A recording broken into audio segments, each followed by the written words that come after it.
Chapter 5. It was October 1964. "This man won't pay me to let him in," said the junior immigration flunky. "Well, you'll get him on his way out, won't you?" replied the senior officer. Naively, I strolled up to immigration, placed my bags on the bench in front of me, and waited. In no time, a little man was standing beside me, asking me to open up my bags. He then looked casually at the contents, moved around in a dissatisfied manner, until finally he instructed me to go to an adjacent room to see his boss. "Oh, come on," I said, as the penny dropped. "How much?" I pulled cash from my pocket and shoved it into the flunky's waiting hands. Soon I was through the immigration check and into Nigeria. What first struck me about Nigeria was the Guinness publicity. There were advertisements and posters everywhere. Most of them tended to claim some sort of quasi-medical benefits from drinking it. Then there were the "my husband was no use to me, then I gave him Guinness, and now?" exclamation and rolling eyes.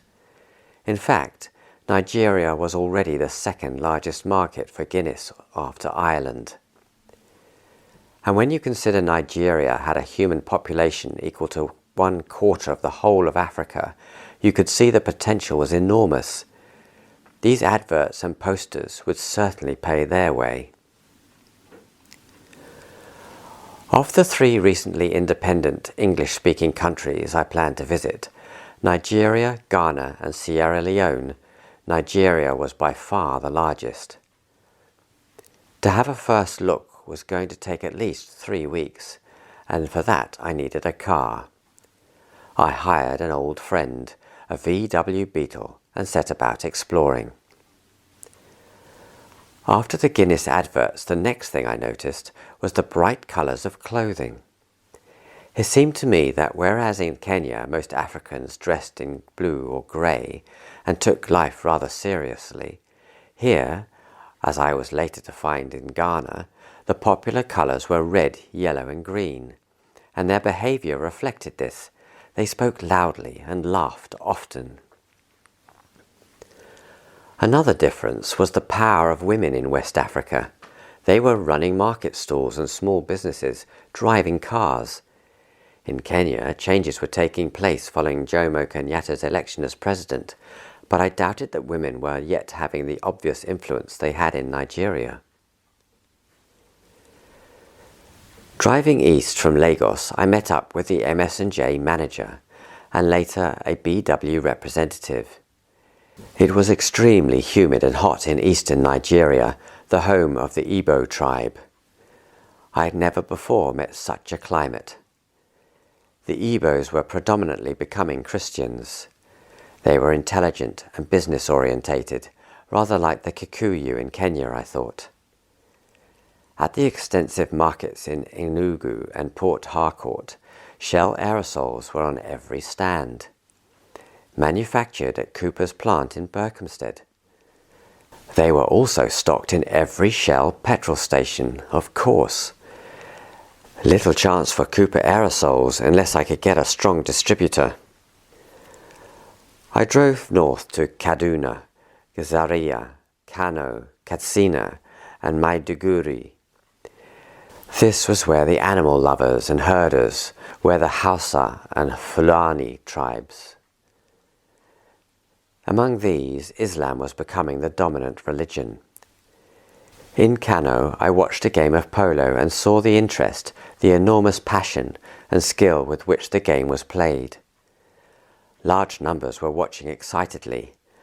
After one chukker, to my surprise and disgust, a European was thrashing a polo pony. "What's that all about?" I asked. "Oh, that's our English vet," was the reply. "He's teaching his pony it must show more discipline, realize who's boss, do as it's told." I moved away. There were large herds of cattle in the north. It seemed reasonable to assume there must be tick-borne disease problems and therefore potential for sales of Cooper cattle dip, the sort we sold so successfully in East Africa.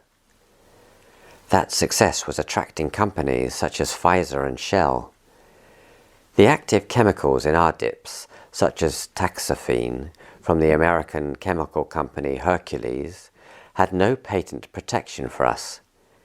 We claimed our end products were the most effective at killing ticks and other external parasites because we developed better formulations.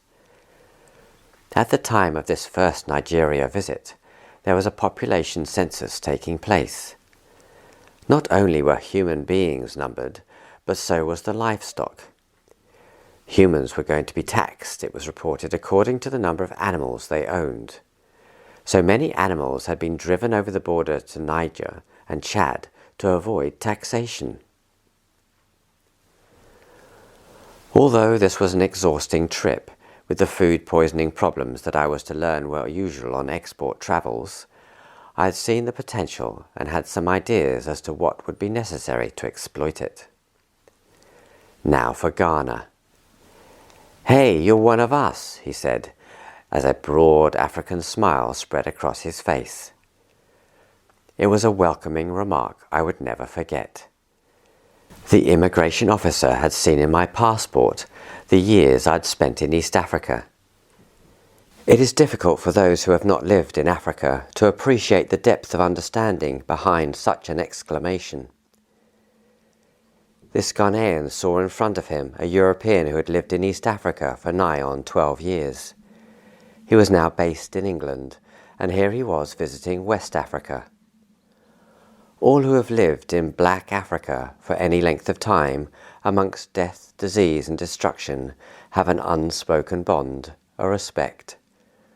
All have struggled in their differing ways to build new countries. They may be different in colour, race and creed, and their end goals may differ widely, but each is struggling in his way to make something better, something new. There was one large hotel in Accra. I booked in. MS&J's manager, Jim, was a Scot. I introduced him to our aerosols and our claim to their better performance over competitors, and also the Coupe-O-Matic. Jim said he had once played soccer for Glasgow Rangers, and I watched him, aged 40 or more I suppose, in a soccer match where he rather unappealingly pressured the Ghanaian referee as he, Jim, tried to drive his limbs to the sort of performance he once produced in Scotland. One year I was with him to celebrate Burns Night at the club. The hotel and club each had a swimming pool, and I swam in the Atlantic from a private beach. I hired a car and drove up to a hospital in Kumasi, where they were interested in using the Coupe-O-Matic to keep mosquitoes and other flying insects from pestering patients, and indeed giving them malaria. At the hospital, I was just leaving when I passed a patient hobbling around on crutches. I showed concern, and he told me he had been in the hospital for some time, recovering from a motor car accident. "What will you do when you get out of here?" I asked. "Man," he replied, "I'm gonna get me a bigger, faster car and really enjoy myself." And so on to Freetown, Sierra Leone. It seemed there wouldn't be much business for Coopers, and the Africans appeared to me to be uncomfortable. There seemed to be a malaise there. Anyway, there was there the loveliest palm-backed beach I have ever stretched out on. At my hotel, I had the uncomfortable experience of witnessing the loud, boorish behaviour of a group of British members of Parliament. I hear they were on an educational jolly. Who was to educate whom I couldn't imagine. The waiter brought me coffee amongst the ruckus. "Will you have your coffee black or with cream, sir?" he asked. Don't blame you, I thought. You're avoiding the word white. The return flight required a stop in Las Palmas, where passengers had to disembark for a couple of hours or more. We were walking down a street, looking around, when I heard a fss. I looked at the man. "Fss," he whispered again. "British?" "Yes," I said, going up to him. "You want the best, cheapest lace in Las Palmas?" "Okay," I said. The side road he pointed down did not look dangerous, so I followed his instructions into a shop owned, I guess, by his girlfriend. Anyway, she had beautiful lace products, and I happily bought a bundle for Jane. I got back to Berkhamsted and dictated my report to Phil. PGH read it and asked, "Did you consider recommending we shouldn't spend any more time and effort in West Africa?" I was surprised. "Well, no, there seemed to be so much potential, particularly in Nigeria." PGH changed the subject, and I got the impression he remained to be convinced. When Jane and I and the boys came back from Kenya in 1963, and I was looking for a job, we considered emigrating to start a new life in Canada. We went up to Canada House and had a genial chat with an official who was very interested in Jane's SRN nursing qualification and totally disinterested in my experiences as qualifications for Canadian immigration. Anyway, we did not emigrate to Canada, but now I saw Canada as possibly a good test market for Coopermatic. BW had staff in Canada, and importantly, they had a small distributor, Street Chemicals, who might be useful in stocking, selling, and distributing the Coopermatic. From my first visit, my impressions of Canada were positive. The window, high up in my Montreal hotel, looked out at night on work going on building another hotel across the road. Working all night. There is no way you'd ever find work going on all night in England, I thought. And the space. On a broad sidewalk, you might see someone else 100 yards further on. I approached the offices of the Canadian Pacific Railways. They owned kitchens, and where there are kitchens, there'll be flies and other insects to control. The girl at reception asked me my business. I started as planned, saying I'd flown across the Atlantic with a new revolutionary product. I saw her ears prick up. She would surely never fail to bring such a product to the notice of her boss. I continued about the combination of piperonal butoxide and pyrethrum, the safe insecticide used in a metered valve aerosol emitting microfine droplets. Hygienic. Better than flypaper. She listened, asked me to wait, and disappeared. 5 minutes or so later, she ushered me into her boss, and her boss knew word for word what I'd said to the receptionist. I had a good session with him. Later, I was told that in Canada, a receptionist would have to go through a 6-week training course. A bit different from England, where her face and her legs would get her the job, I thought. An encouraging meeting with Sheraton Hotel's management followed. Street Chemicals was virtually a one-man band, owned by Arch Street. He had an uninspiring 62-years-old salesman, Alan, who was proud of the fact that he had never been paid a salary. His earnings had always been commission on sales. He had the arrogance of youth, 35, and was unimpressed, but Alan was later to prove his worth. I went to the cinema in Montreal. When God Save the Queen was played, the British Canadians all stood up. The French Canadians sat in their seats, whistling and jeering. "Okay, lads," I thought, "I've been through all this sort of thing in Kenya. It'll all come right for you." And it did. A few months later, the Canadian red and white maple leaf flag took over from the Canadian red ensign.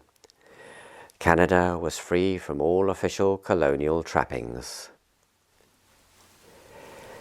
ADR said my report from this trip was the best he had ever read, so I seemed to be making some progress.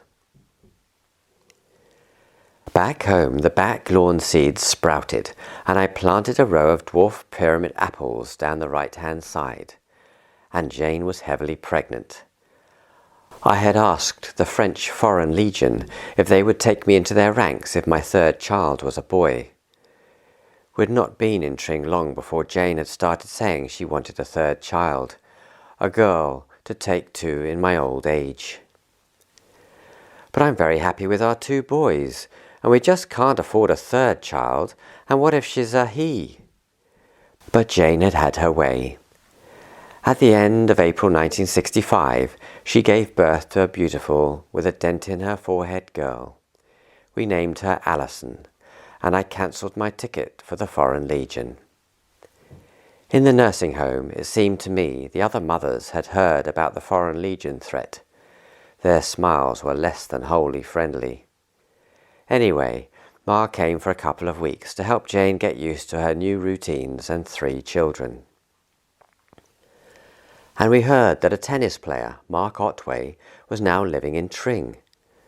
Not only had he been a New Zealand Davis Cup player, but he'd been in the All Black rugby squad. He's some man, if it's true, I thought.